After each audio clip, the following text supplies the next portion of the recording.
लड़की को जला दिया इसलिए। और कुछ होना चाहिए, वो फांसी चाहिए, फांसी। एक लड़की को 4 लोग बलात्कार किए, उसको खरोंचे।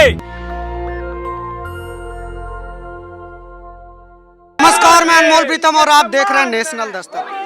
इस वक्त मैं बुलंदशहर में हूं। बुलंदशहर का ये थाना है, थाना छतारी, जनपद बुलंदनगर। अब मैं यहाँ पर क्यों हूँ? दरअसल इसी थाने के अंतर्गत हाथरस से भी बड़ी घटना हुई है। एक लड़की को कुछ लोग किडनैप करते हैं, दिन दहाड़े, दिन में होता है ये सब कुछ। उसे किडनैप करते हैं, फिर ट्यूबवेल पे ले जाते हैं और ट्यूबवेल पर ले जाकर उसके साथ गैंगरेप होता है और फिर उस लड़की को गोली मार दी जाती है। ये जो प्रशासन है ना, ये पूरा का पूरा अनिल शर्मा के दबाव में काम कर रहा है। एक लड़की को 4 लोग बलात्कार किए, उसको खरोंचे, और इसलिए पुलिस जो प्रशासन ने जो किया है काम, वो बहुत गलत किया है। रात में लड़की को जलाने का प्रयास जला दिया गया, रात में पंचनामा तक नहीं बनाया गया। ये पूरा समाज खड़ा हुआ है। इस संविधान को पढ़ने वाले ही अगर संविधान के भक्षक हो जाएंगे तो ये हो रहा है। आप विचार करिए, ये हाथरस दोहराया गया है यहाँ पे। आप विचार करिए, मैं आपसे वो जानना चाहता हूँ, हिंदू धर्म में रात में कैसे लड़की को जला दिया? इसलिए क्योंकि प्रशासन पूरा मिला हुआ है और ये जान रहे थे कि ये अगर पोस्टमार्टम दोबारा से होगा तो ये सामने आ जाएंगे। नहीं, पहले माता जी से बात करते हैं। जी बताइए, क्या नाम है आपका? क्या हुआ था उस दिन? मैं तो भैया अपने घर आई और दो गाड़ी ना, 2 गाड़ी आई तो गाँव वाले कह रहे कि जुआ वाले आए गए, जुआ पकड़वे आए गए। हम देख रहे कि जुआ पकड़वे गए। एक गाड़ी वापसी में आ गई, वहाँ में नमालिम लड़का बैठा लाई। फिर गोई पुलिस वाले हमारे घर पे आए कि अम्मा, मैंने हाँ भैया, कि तुम्हारी गालिमपुर रिश्तेदारी है? मैंने हाँ भैया, मेरी लड़की है। लड़की है मैंने कही, और मैंने क्या पिंकी नाम की है लड़की? मैंने हाँ भैया, पिंकी नाम की है। और वो तो बोले कि पिंकी नाम की तेरी कौन लगत है तेरी? मैंने मेरी देवती है कि तू नानी है वाकई? मैंने हमें भैया कि तेरी पिंकी वहाँ में मार दी प्रधान महेंद्र के टूअल में और गोली मार के मर्डर कर दो है भैया। मैंने की तो कुशल कैसे पड़ गई? मैं तो घर बैठी हूँ कि पल्ली पाल्टी नहीं फोन करो अम्मा, ऐसो पैसो हम तो थाने थे आए, सो हम तो नौकर हैं जहाँ हमारे आए गए। मैं भैया चली गई रोबोट की टूअल पे सब पुलिस ठाड़ी। मैं उनके पाँव पकड़ के रोबोट डोली, भैया मोह दिखाई दे टूअल। तब तैया में लौट के उठ के फिर मैं किवाने पे पहुंची, किवाने में धक्का मारो है। सबसे पहले मैं सब जनों ने पकड़ ली, पकड़ के 2 आदमी धुसे, आप लोग बैठ जाओ भैया। 2 आदमी धुसे सो गो काई कारी पिन्नी में लेके और वह कार को पिछलो ढक्कन खोल के और वह कार। आप उन लोगों को जानती हैं जो 4 लोग थे, उनका क्या नाम है? मैंने को देखा, एक तो महेंद्र प्रधान को लौड़ा है और एक को सौरभ है और तीसरा चौथा अनुज है। वो बामन के ये 4 बालक प्रधान के गत्ते तारी लई। मैं प्रधान के घर गई, मैंने प्रधान जी तुम्हारे टूअल को तारो लगो रेत है को खुलो रेत है के लगो रेत है? तो मैंने भैया आज कैसे खुल गो तुम्हारा तारो? क्या वो सौरभ ले गो? आपको लड़की को देखने दिया था? ना भैया, मोह ना दिखाई। और मैं उन्हें भैया ने पहचान दूंगी को आदना गए का लाल जूता पहन रहे हैं, वो भूरे गोरे हैं वो यहाँ के। मैं उनके बहुत पाँव छू के लोट किसी ने देखा था उसके बाद लड़की की बॉडी को? ना काऊ को ना दिखाई, बिल्कुल पुलिस ने ना दिखाई भैया। फिर मैं थाने को आई, यहाँ तो नौ कह दी कि यहाँ ना आई कोई पिंकी तेरी, हमें ना चला। मैं यहाँ ते 2 जन लेके आई, मैं अकेली यहाँ ते मैं चली गई हूँ। फिर सवेरे को खबर, रात को फिर पहुंच गई है पुलिस के अम्मा तो पे क्या लड़का आए? मैंने भैया 2 मुँह पे क्या कहाँ है? मैं 9 आए। पुलिस कितने लंबा लेके फोन करो मेरे छोरन पे, दोनों छोरा उन्हीं के सामने आई 3 बजे सवेरे को। पुलिस मेरे घर ही बैठी है, 4 रुपए की गाड़ी उतर के ताप रही। छोरा आए गए कि भैया अपनी डेड बॉडी ले आओ एम्बुलेंस से। फिर यहाँ आते हम थाने, यहाँ ते थाने ते 2-4 आदमी धोरऊ के। और मेरा एक लड़का को जब डेड बॉडी सांझ के 4 बजे लाया थाने, यहाँ ते पुलिस ने हम रोन दे, हमारे बालक और परिवार नो करे के ही रखेंगे थाने ही हम यहाँ ते हम भगाए दें। पुलिस ले गई है और वो रात को यहाँ ते गालिमपुर ले गए, गालिमपुर ते पुलिस उठवा के वहाँ जरवाई है वो। तो जब पुलिस जला रही थी तो वहाँ कौन कौन था? वहाँ तो गालिमपुर रखे हुए और धोरो के, मैं तो भैया धिया के यहाँ आई। आपके बच्चे थे वहाँ? हाँ 2 बच्चे हैं मेरे गए संग। उनसे दबाव बना के जलवाया हाँ गया? दबाव डाल के जल्दी तुम्हें पकड़ लेगी और या जरा दो मट्टी है, आपको क्या करेंगे। अच्छा, पुलिस ने ये कहा कि अगर नहीं जलाओगे तुमको भी गिरफ्तार कर हाँ लेंगे। हाँ, और यहाँ तो भगा दें हम, यहाँ ते के ले जाओ, यहाँ ते ले जाओ। कोई नहीं, बेटा आ गया आपका। क्या नाम था उन चारों आरोपियों का? कौन बताएगा? कोई बताइए, नाम बताइए। सौरभ है इनका है, जो आरोपी है उसमें सौरभ शर्मा है और शिवम शर्मा है, महेंद्र शर्मा है और अनुज शर्मा है। ये 4 आरोपी है। और ऐसा होता है कि इनको डेड बॉडी प्रार्थी है, उनको डेड बॉडी नहीं दी जाती है, जबकि ये योगी सरकार है, वो हिंदू धर्म को बढ़ा देती है, कहती है कि हम हिंदू धर्म के। ये मामा जी है इनके, पिंकी के ये मामा जी है। जी सर, मैं पिंकी का मामा हूँ। तो आप ही के गांव की घटना है? हाँ, हमारे गांव की है। महेंद्र सिंह प्रधान है शर्मा, उसके टूवल की घटना है सर।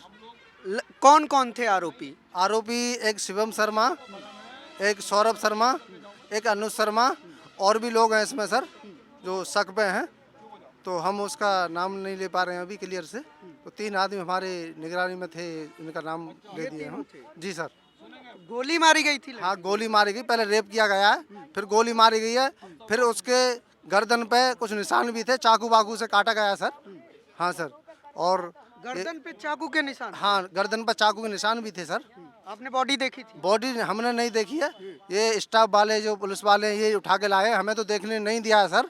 इन्होंने गांव के लोग भी हटा दिए हैं, दूर डंडा मार मार के भगा दिए इन्होंने, और हम नज़दीक नहीं जाने दिए। पोस्टमार्टम को इन्हें बिना पंचनामा के इन्होंने अब हमारी पिंकी को पोस्टमार्टम के लिए भेज दिया सर।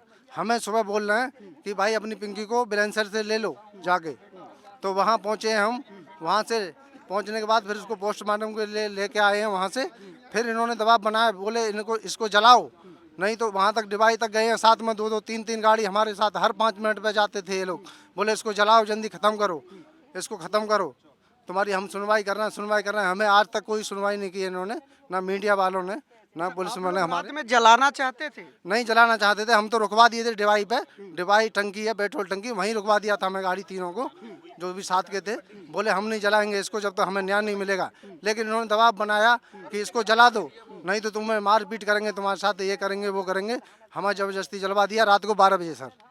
रात को 12 बजे जलवा दिया आप लोगों से? दबाव बना के? इन पुलिस वालों ने। कौन कौन पुलिस अधिकारी था? नाम याद? अधिकारी डिवाई के थे, थाने या छतारी थाने के भी थे, वो पहुंचे हुए थे अधिकारी। उन्होंने बात भी की हमसे बहुत देर बात करने के बाद बोले इसको जला दो, हम कार्रवाई करेंगे तुम्हारी, लेकिन कुछ सुनवाई नहीं कर रहे हैं लोग। SHO थे यहाँ के? SHO यहाँ के? SHO नहीं थे उस टाइम, और भेजे हुए थे इनके साथ वाले थे, कर्मचारी थे उनके। और पिछले 10 दिनों से सर मुद्दे को दबाया जा रहा है। और पता नहीं गिरफ्तार हुआ अभी तक? एक आरोपी मुलजिम पकड़ा गया था मौके पे, सौरभ शर्मा। उसके बाद कोई आरोपी अभी तक नहीं पकड़ा इन्होंने। पकड़ना अभी तक गिरफ्तार है? हाँ गिरफ्तार है, इन्होंने जेल भेज दिया है 302 में सर। लेकिन इन्होंने जो रिपोर्ट बनाया है अपनी मन मर्जी से रिपोर्ट बनाया है। हमारे यहाँ से कोई भी रिपोर्ट लगाने नहीं आया इनके पास, और नहीं इनके पास आया है, इन्होंने अपने आप ही रिपोर्ट बना लिया है। सारा कुछ इन्होंने अपने हाथ से किया है सर। रेप की धारा नहीं जोड़ी? हाँ सर, रेप की धारा नहीं जोड़ी है, और भी अन्य धारा जुड़ती हैं 4-5, वो भी नहीं जोड़ी हैं। अपहरण हुआ उसका, वो भी नहीं जोड़ी है सर। और मर्डर हुआ उसका, वो भी नहीं जोड़ा। गोली मारा, सिर फाड़ दिया उसका, वो भी नहीं जोड़ा है सर। अरे यार आप क्या लोग हो यार, इधर रहो ना। हाँ सर। तो उसके बाद मतलब ये सारी धाराएं नहीं लगाई गई हैं? कोई भी धारा नहीं लगा रहे हैं। 302 में एक लड़का भेज दिया है, बोला तुम्हारा काम करेंगे सर। आज 10-11 दिन होने जा रहा है, लेकिन इन्होंने कोई भी सुनवाई नहीं कर रहे हैं। कल मैं आया था इनसे वो लेने के लिए, पंचनामा की कॉपी तो नहीं देंगे, कल देंगे, हम ऐसे बोल रहे हैं कल देंगे, तुम जाओ यहाँ से। हम चले गए यहाँ से चुपचाप, लेकिन इन्होंने कुछ सुनवाई नहीं की हमारी। पुलिस ने उस तरह से मदद की जैसे किया जाना चाहिए। नहीं किया सर, मदद तो किया ही नहीं इन्होंने। मदद तो उनका किया है जिसने मर्डर किया है सर, जिसने रेप किया है उनका मर्डर किया है, जिसने चाकू चलाया है उनका मर्डर किया है। और सर एक और बात, उसको बोलते हैं कि ब्लेड से हाथ काट लिया, हाथ टूट गया उसका, मेडिकल इन्होंने ही बनवा दिया उसका। उसमें कुर्सी पे बैठ के ऐसे बैठा लिया थाने में और बोलता है वो मेरा जो कुछ भी किया जाए कर लो। तुम्हें पता नहीं है कौन बात कर रहे हैं, उधर बात करो यार, उधर ले बैठ जाके। और परिवार नाम ले रहा है कि किसने मर्डर किया है, बेटी को क्या नाम है आपका? किसने गोली मारी है, परिवार नाम ले रहा है। क्या नाम है आपका? बात कर रहे हैं, बाइट उधर ले लो आप, वहाँ पे ले लो बाइट। कप्तान साहब को कहिए।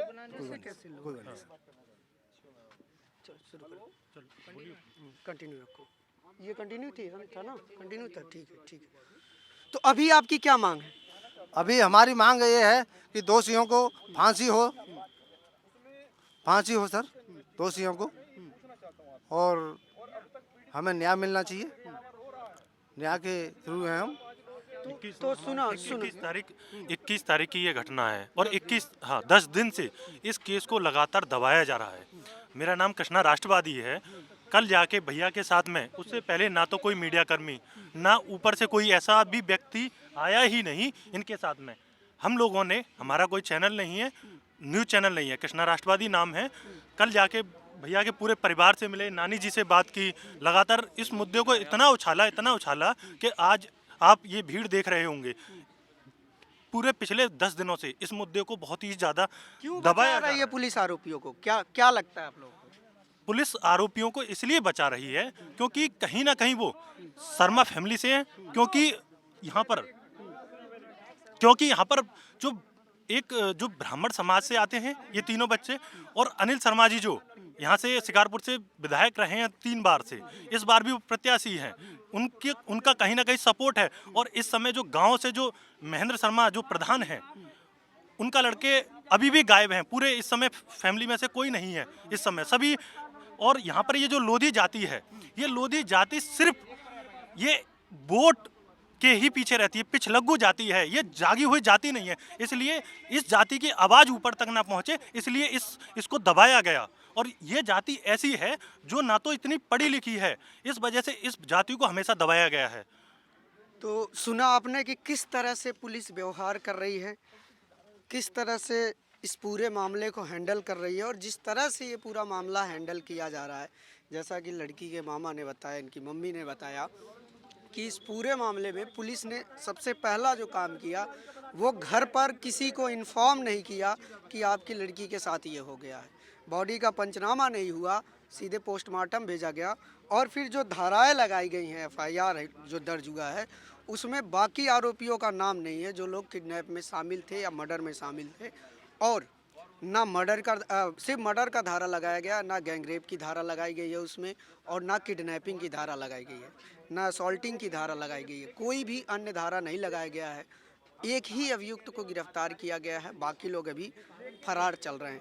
और ये पूरे गांव के लोग आप देख सकते हैं कि ये थाने का घेराव कर रहे हैं, और ये बताया जा रहा, आप सोचिए कि कैसी घटना है ये, कुछ हाथरस जैसी है, या हाथरस से भी बड़ी घिनौनी घटना है ये, कि ये दोबारा दोहराया गया। रात में 12 बजे लड़की को पुलिस के दबाव से, रात में 12 बजे, कब तक इस चीज की पुनरावृत्ति होगी? बस मैं ये पूछना चाहता हूँ। हाथरस कांड में दलित लड़की थी, वाल्मीकि समाज की लड़की थी, इस समय ये लोधी समाज की लड़की है। क्या इन्हीं लड़कियों के साथ ये होता रहेगा? ये हिंदू की लड़की नहीं है। हिंदुत्व का ये इतना बड़ा चेहरा दिखाते हैं, क्या ये हिंदू की लड़की नहीं है? अगर ये इस ब्राह्मण समाज के साथ में हो जाता तो ये ऊपर तक, और हिंदू की लड़की, और जब छोटी जाति की लड़की के साथ में होता है तो दलित की लड़की, जाटव की लड़की, वाल्मीकि की लड़की, बघेल की लड़की, कश्यप की लड़की हो जाती है। और जैसे ये ब्राह्मण समाज के साथ में होता है तब ये हिंदू की लड़की हो जाती है। ये हमेशा सर्व समाज की नहीं होती उस समय। और इसमें हम सभी का ये है कि इस केस को न्याय मिले। पिंकी को, जो हमारी बहन है छोटी, उसको न्याय मिले। आप गांव में जाके देखेंगे, गालिमपुर ये घटना है, आसपास के गांव के लोगों को नहीं पता कि ये घटना हुई है, इतना दबा दिया गया है।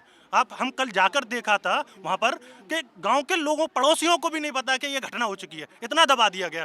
रात के 12 बजे जो हिंदू रीति के हिसाब से कभी भी सबको जलाया नहीं जाता, परिवार ने विरोध किया। जो इनके पिताजी हैं, सब ने विरोध किया। यहाँ इनकी नानी बैठी हैं, इन्होंने विरोध किया। ये पीछे पीछे गाड़ियों के पीछे भागती गई हैं, इनको ठोकरें मिली हैं, लेकिन सबको देखने तक नहीं मिला। ऐसी इतनी निंदनीय घटना है ये। इसने पूरे समाज को, जो लोधी समाज है, जो गरीब तबके का समाज है, जो दलित पिछड़ा, जो 85% है, उसको नीचे धकेला जा रहा है। ये मात्र 15% लोग हम लोगों को सिर्फ राजनीति के नाम पे वोट के लिए यूज करते हैं। ये तो इसमें कास्ट की वजह से बचाया जा रहा है आरोपी को। ये सिर्फ कास्ट की वजह से ही बचाया जा रहा है। यहाँ पर वो ब्राह्मण है इसलिए ब्राह्मण है इसलिए बचाया जा रहा है। यहाँ कल पर मुख्यमंत्री भी आए हैं, यहाँ पर कोई सुनवाई नहीं है। सारी चीज उन्हें पता है पर कोई सुनवाई भी है नहीं वहाँ पर। कल मुख्यमंत्री खुर्जा आए हुए हैं और कुछ नहीं पता। अनिल शर्मा उनके बगल में बैठे थे, पर कोई सुनवाई इस बेटी की नहीं हो पा रही है।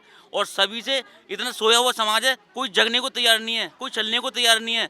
ये इतनी 1000 किलोमीटर से यहाँ पर चल के आए हैं लोग। क्या हमारे क्षेत्र में आदमी नहीं है? क्या लोग नहीं रहते हमारे यहाँ? कौन नहीं रहता बताओ? और पुलिस प्रशासन इतना भ्रष्ट हो चुका है कि नेता लोगों के पीछे पीछे दौड़ता है। ऐसा ये गलत है पुलिस प्रशासन का। डिवाई के थाने में हम इसी बात की तहकीकात कर रहे हैं। आशीष, जरा ये दिखाइए यहाँ कितने लोग आए हुए हैं। और ये देखिए इधर महिलाएं भी आई हुई हैं। क्या मांग है आप लोगों की? क्या मांग है? फांसी चाहिए, वो फांसी। जब लड़की गई है मेरी, फांसी चाहिए, फांसी मुझे तो उसकी, जैसे मेरी बेटी गई है ऐसा फांसी चाहिए मुझे। और का छूना चाहिए मुझे, हाँ, और का छूना चाहिए, वो फांसी चाहिए, फांसी। पुलिस बचा रही है क्या आप लोग? जैसे मेरी धिया गई है, का वह तरीका फांसी चाहिए मुझे।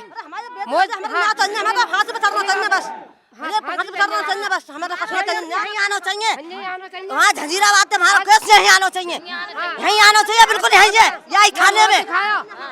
और ना मुँह दिखाए ना कुछ करो।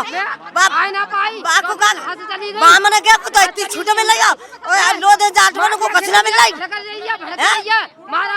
क्यों बचा रही है पुलिस इन लोगों को? क्यों बचा रही है? आप लोगों को क्यों लगता है? क्यों लगता है? फांसी चाहिए, फांसी उनको, हमको फांसी होनी चाहिए। जहाँ से यहीं मर जाते चाहिए, यहीं मर जाएंगे नहीं कहूँगा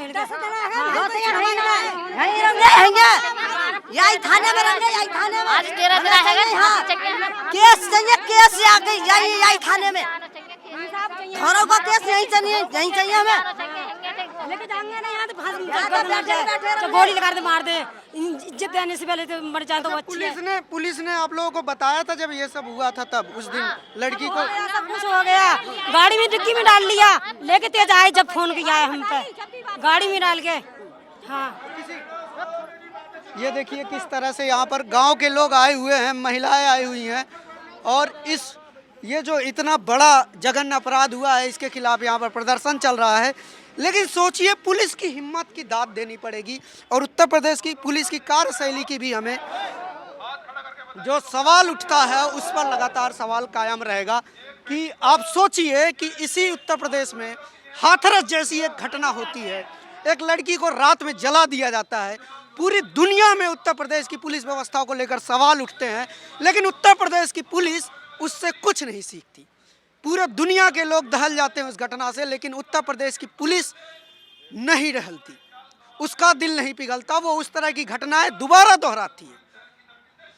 बुलंदशहर के इस थाने में, थाना छतारी में, एक लड़की को किडनैप करते हैं 4 लड़के, ऊंची जाति के लड़के, ब्राह्मण जाति के लड़के। लड़की लोधी जाति की रहती है और उसको किडनैप करते हैं दिन दहाड़े, उसका गैंगरेप करते हैं, उसको मार देते हैं।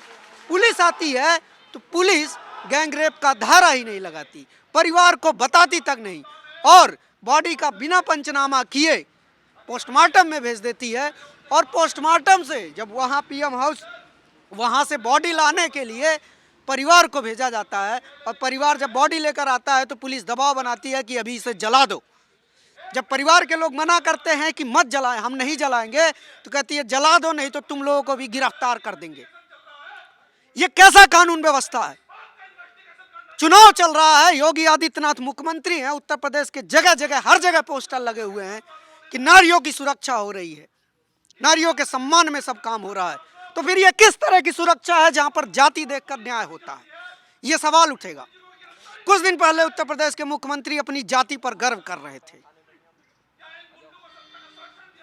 जाति पर गर्व करने वाले मुख्यमंत्री लोधी जाति की लड़की के साथ हुए इस अपराध के लिए क्या ब्राह्मण समाज को बचा रहे हैं? कहा जा रहा है कि यहाँ के जो स्थानीय विधायक हैं शर्मा, मंत्री भी रह चुके हैं, और जो प्रधान है गांव का, उसके ट्यूबवेल पे ये सब कुछ हुआ है, ये हादसा हुआ है। और ट्यूबवेल की चाबी मिलना, सब कुछ में प्रधान का लड़का भी शामिल था, लेकिन पुलिस ने प्रधान के लड़के पर केस नहीं बनाया है। 4 लोग शामिल थे, परिवार वालों का कहना है, लेकिन चारों में से सिर्फ एक को गिरफ्तार किया गया है और उस पर भी गैंगरेप की धारा नहीं लगाई गई है, किडनैपिंग का चार्ज नहीं लगाया गया है, रात में लड़की को जला दिया गया है। 10 दिन हो चुके हैं इस मामले को, अभी तक देखिए किस तरह से पुलिस, यहाँ पे भीम आर्मी के लोग आए हुए हैं, ओबीसी महासभा के लोग आए हुए हैं, तब जाके थोड़ी सी यहाँ पर लोग आए हुए हैं गांव के। बगल के गांव में नहीं पता कि इतना बड़ा घटना हो गया, इतना जघन्य अपराध हो गया है। ये सवालिया निशान खड़ा करता है उत्तर प्रदेश की कानून व्यवस्था पर। आखिर यूपी पुलिस किस मिट्टी की बनी है? यूपी पुलिस क्या खाती है? यूपी पुलिस के सीने में दिल है, संविधान के लिए रिस्पेक्ट है या नहीं? क्या उत्तर प्रदेश पुलिस किसी अलग तरह के कानून व्यवस्था से काम करती है? क्या वो संविधान के हिसाब से काम नहीं करती? आखिर उत्तर प्रदेश पुलिस की ऐसी क्या मजबूरी होती है कि वो बार बार इस तरह की घटना दोहराती है? जाति देखकर न्याय करती है, जाति देखकर आरोपियों को बचाती है। कैसे हो रहा है ये? इसके लिए कौन जिम्मेदार है? सोचिए। ये थाना है, भीम आर्मी प्रोटेस्ट कर रही है। यहाँ पर देखिए गांव के लोग आए हुए हैं, महिलाएं हैं, ओबीसी महासभा के लोग हैं, लेकिन न्याय कहाँ है? न्याय के लिए दलित समाज को, पिछड़े समाज को, देखिए इतनी बड़ी संख्या में लोग आए हैं, थाना घेराव हो रहा है 10 दिन से, तब भी अभी तक गिरफ्तारी नहीं हुई है। आप कैसे कह सकते हैं कि यहाँ पर सबके लिए कानून बराबर है? आप कैसे कह सकते हैं कि उत्तर प्रदेश पुलिस सबको समानता से देखती है? क्या इस घटना के बाद आप कह पाएंगे? ये बड़ा सवाल है। हाथरस जैसी घटना दोबारा दोहराई गई है। मैं पूरे देश के लोगों से कहता हूं कि इसके खिलाफ बोलिए। नहीं बोलेंगे तो ये लोग नोच के खा जाएंगे इस देश के संविधान को, इस देश की कानून व्यवस्था को, आपके बेटियों को, और इन दरिंदों का साथ देती रहेगी ये पुलिस। इसलिए जागिए, बोलिए। हाथरस में दलित की बेटी थी, बुलंदशहर में लोधी की बेटी है, कल आपकी भी हो सकती है। और नोचने वाले दरिंदों के साथ इसी तरह यूपी पुलिस खड़ी रहेगी। इसलिए बोलिए। इसके लिए बोलना जरूरी है, आवाज उठाना जरूरी है। मेन स्ट्रीम मीडिया केवल चुनावी बयानबाजी दिखा रहा है। टीवी कभी नहीं दिखाएगा कि इतनी बड़ी घटना हो गई, लेकिन सोशल मीडिया में वो ताकत है। आप लोग इस आवाज को उठाइए, उठाइए इस आवाज को, प्लीज उठाइए। कैमरा पर्सन आशीष के साथ मैं अनमोल प्रीतम, बुलंदशहर से। इस खबर के बारे में और भी बहुत सारी अपडेट 2-3 कड़ी में रिपोर्ट आएगी, आप हमारे साथ बने रहिए। हम अभी घटनास्थल पर जाकर सारी कहानी बताएंगे, तब तक आप हमारे साथ जुड़े रहिए और देखते रहिए नेशनल दस्तक। शुक्रिया। नेशनल दस्तक की आपसे गुजारिश है कि अगर इसको बचाना चाहते हैं तो नेशनल दस्तक को सब्सक्राइब करने के लिए रेड कलर के सब्सक्राइब बटन को दबाएं, फिर बेल आइकन की घंटी दबाएं। नेशनल दस्तक को बचाने के लिए बहुत जरूरी है कि हर खबर को शेयर करें, लाइक करें, कमेंट जरूर करें।